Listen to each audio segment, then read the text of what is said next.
So this is very common with big picture thinkers, right? So in your culture index, which I've got up, your green dot is left of the line, which means you're a big picture thinker. Somebody to the right of the line would be detail oriented.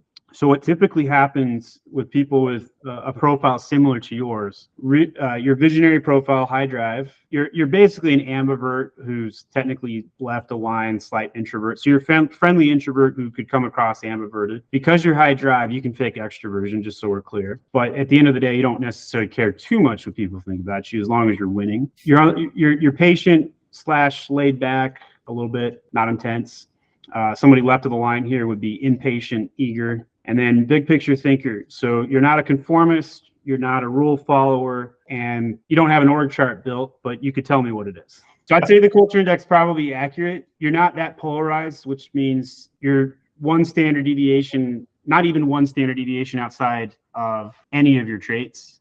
So you're not like an extremist on any of these. 93% accuracy is typically what we see. You're 90% brain, 10% heart, and you're an in-the-box thinker. So having said all that, best profile at really large issues that are singular in focus.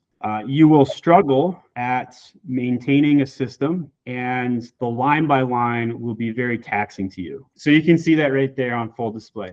Now, if we did a culture index for your right-hand man, if they're not detail-oriented, that's where all of your stress is coming from. I just tell you right now. Right? You need a highly detailed person that follows you around and cleans up all your messes. And that will be your number one stress relief.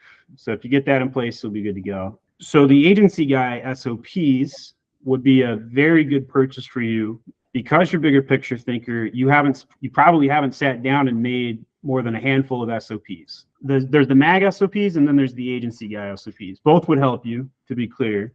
But depending on which one you would value the most, we could talk about either one of those if of interest. But the agency SOPs, they talk about like how to automate your business stuff, Zapier, Slack, Asana, a lot of line by line stuff that's in the trench, like onboarding a client, for example. It's super painful. We streamline it. Any of the systems, the onboarding, the finance, templates, the SOP checklist, all that good stuff. Are you familiar with my Amazon guys SOPs? You haven't purchased them though, correct? So this is different in the sense that this is what it takes to run an Amazon brand. The reason why I started Agency Guy is because half the people that bought the MAG SOPs were agencies. So then I realized, oh, that's interesting. They're my customer. So then I started creating SOPs specifically for agencies.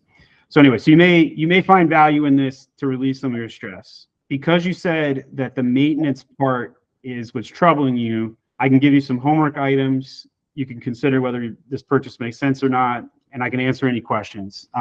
Homework item number 1, build an org chart. And homework item number 2, build a second org chart for where you want to be in a year. Write down every problem that you have into a singular written location. I generally prefer Google Doc, and rank order them as a third homework item. So take that for what it's worth. Hopefully I've shared a couple of experience shares that are helpful. You know, if you feel like buying the agency SOPs, by all means, I hope you do.